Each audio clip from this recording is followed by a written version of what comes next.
As always, just another demonstration of Inbox AI, this time using the 1.8 features of using computer actions.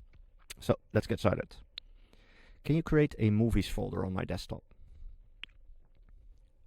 Basically, this uses AppleScript underneath the hood to try and control my computer. It doesn't always go quite well.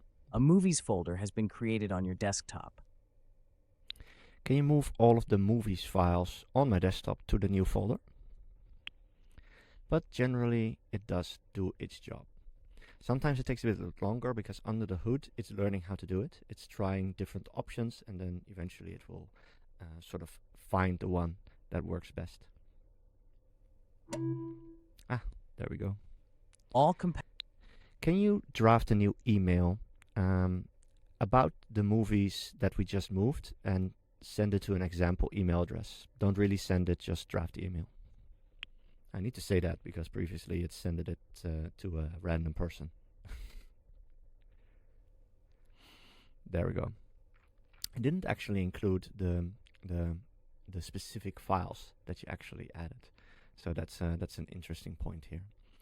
As I've been adding more and more of these things, you can really sort of like dive into the woods. So one of the things I'm exploring for version 1.9 is actually giving it full control over your computer. Currently, this hasn't been the greatest idea. I'm using the new computer actions model by Anthropic, but so far I've been struggling, and perhaps it's not the best idea to do this on my actual laptop. But in the end, it's a very cool experiment, and it's very cool that you can actually get a lot of this done using standard technology. So under the hood, for instance, I implemented this just using the features that are already in Inbox AI. So if you look at one of these things, for instance, there's a little application called Send Keys, and it's amazing. You can basically use it as a terminal command to move your mouse, to click, to drag, all of these things. They're possible using sort of like a little scripting language. And in the description, you simply explain to the AI how it works, and it will run it. Previously, Inbox AI was quite limited by what it could actually run because of the security sandbox of the App Store. But recently, I found a way around that. By running commands through SSH, you actually unlock the full capabilities of all of the commands, and you're no longer limited by the sandbox. Of course, you do have to enable the remote login on your machine, but when you do, you get a lot of benefit. Okay, let's see what else we can do. If you look into the command, there's a lot of things we can now look into.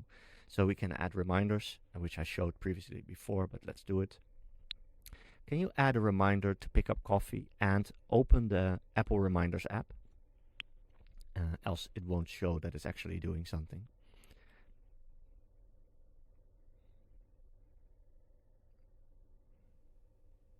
There we go. Pick up coffee.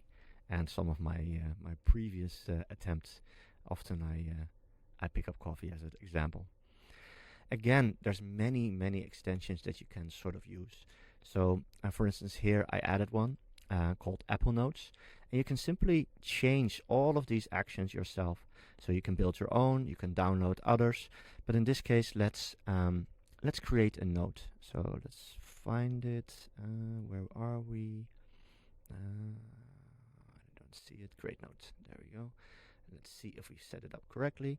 In this case, you need to install the create note shortcut, which you simply do by clicking here. I already have installed, so it should work properly. Let's see how we do. Can you create an Apple note about the recent movies? Let's see what it comes up with. Perhaps I should have given it more direct content, but we'll see. There we go. And it created a note. Now, this is integration with Apple Notes, but you can basically integrate it with many systems. I've included some examples. Some are more advanced than others. So I added something called in Obsidian, Todoist, Workflowy, Tana, of course, since I speak about that a lot, Notion, Slide. All of these things have very interesting sort of like use cases. One of my other apps called EventLink also unlocks the calendar API. which you can actually use to get calendar information right into the AI. So let's see how we can do this. Let's connect the calendar API and let's ask it a simple question. How many events do I have on my calendar today? Now, if everything is going well, it should say, I think I have 3 events. I forgot. You have no events on your calendar today. Sad. How about tomorrow?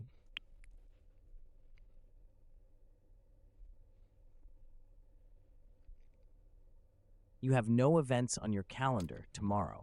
So in this case, we've added something and it's not completely working out. So you can go into the logs and see what's actually happening. Now it's a little bit of mumbo jumbo, but here we can see, hey, what's happening? Nothing is being returned from the API. So actually, it's right. Apparently, there's no events being returned. Offset 0. It's making a mistake. I think it should be offset 1. Okay, so we can go into the actual event and let's adjust it. Get calendar API, edit action, and there we have calendar. Let's add here that the offset should be offset always. I changed my key here. Greater than 1. There we go. So in this case, the API needs to get the amount of days to get, and the default is actually 14 days. So I'm happy it didn't then, because it would be slow. But let's try it again. How many events do I have on my calendar today? So you can see that even though it's complicated and many things can go wrong, editing things is quite easy actually.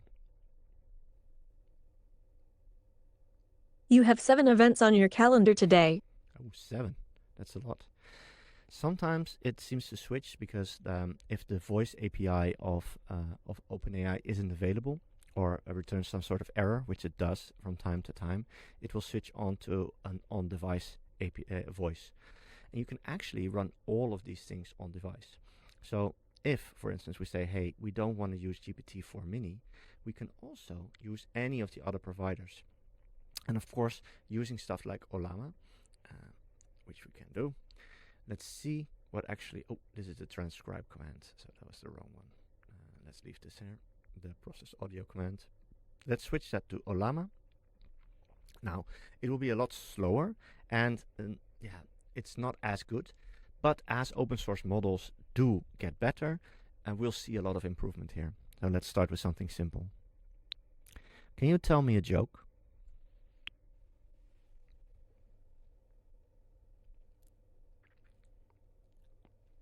Now the loading time will be a little bit longer, and hopefully the voice API is back and up and running. One of the things I want to do in a future version is show in the little bubble on the what kind of actions it's doing while thinking. I think it will really help, especially if it's like a multi-step action, to show what's actually happening. So in this case, Olama didn't return anything. Sad. Let's do it again. Tell me a joke.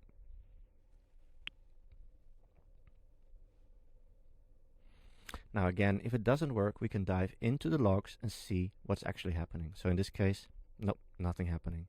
So we dive in. We can actually see it is sending it to Olama. It is asking, tell me a joke. And what is the reply? Olama feels it is trying to ask Perplexity for some reason. Interesting. But Perplexity is not opening up. Interesting. So it's asking Perplexity, can you tell me a joke? But it's not working. So let's see what's wrong here. Perhaps it's calling the action in some wrong way. In this case, ask Perplexity other, but it's not popping up. Interesting. Perhaps there's something else wrong. I think for now, let's just say, can you reply a joke to me? Do not ask Perplexity. So in this case, it's a little bit trying to circumvent it. as I've noticed that as your events or your commands gets bigger and bigger and more complicated, the need to switch to an on-cloud model becomes even bigger, because it seems to struggle with so many sort of like things. Let's go back to one of the cloud models, or switch to Anthropic. Maybe that's a good sidebar. Can you tell me a joke? And you can see how easy it is to switch from one provider to the next. Why did the Scarecrow win an award? There. Because he was outstanding in his field.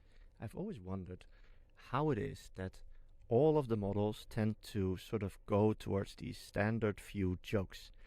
It's always the Scarecrow or the scientist. It's really odd. Can you open the Notion website for me? I've noticed that especially Anthropic is quite good at following actions. Maybe because it's a sort of like a model that does a little bit more of the programming stuff. Notion AI, hello new friend. Let's click you away. But it's quite good at solving these things. And when I have computer actions fully solved, I'm quite sure it will. I can give you a little demonstration of how it works, but it's buggy as hell. So let's see what actually happens. Let's switch this back. Well, let's keep it on Anthropic, and let's do the interesting part. Let's add a computer action. Now, remember, this is not part of the 1.9 release yet, and probably it will take some bubbling time before this actually gets up and running. Let's ask it something simple. Can you move the mouse all the way to the right of the screen? Now let's see if it actually is able to do it. At this point, I'm really struggling to get it to do these kinds of actions, which is the basic building blocks of actually giving it control and giving it a plan to use multiple of these actions to achieve a goal. It's still, there we go. Well, at least we have the first signs of something actually working.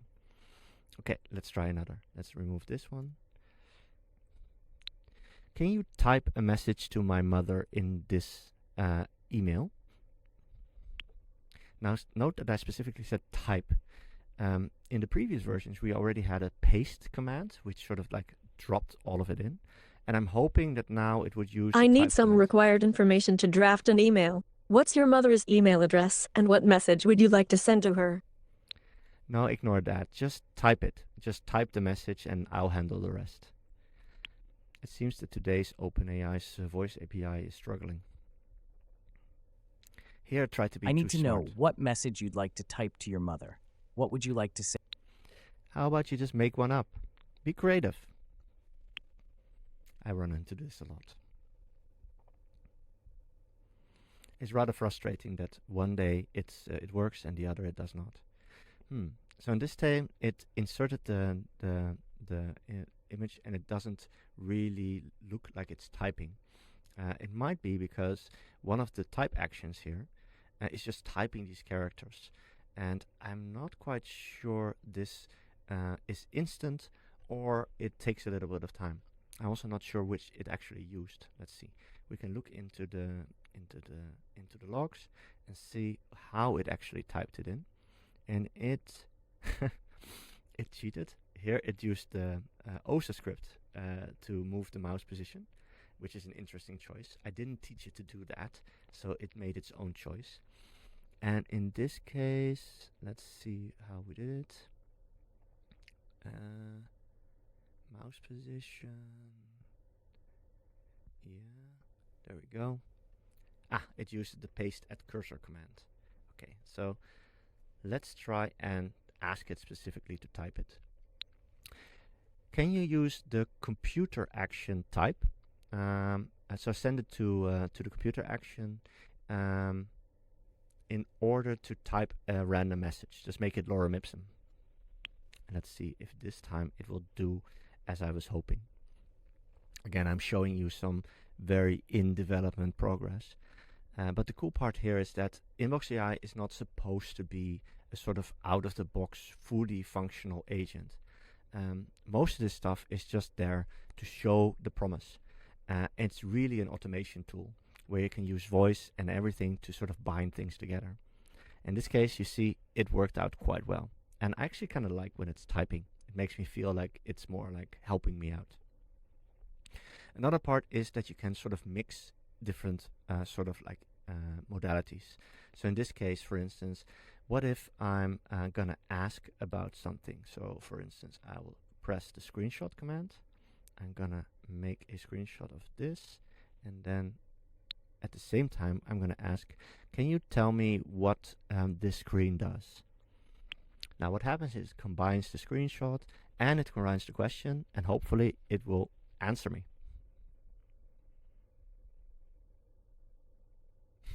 Nothing happened. What happened? This appears to be a settings preferences screen of an Or did it? application showing various too, configuration options. The screen is divided into several sections. 1. Basics more shows a context user's about full what you name mean field, by has an what option to happened. I hide can dock now icon. see And now 2. there's there's a two Apple settings Mail window extension has a and setting for behind it, processing there new appears to be emails, an currently email. set to Let's stop this. Yeah, so in this case, you can see like I'm still working on getting all of the kinks out, but the cool part is you can sort of combine all of these things and do whatever you want. And I haven't even talked about processing incoming email automatically or all of the other cool stuff that you can do. So if you liked something like this, go and download it on the App Store. Yeah, and up to the next demo.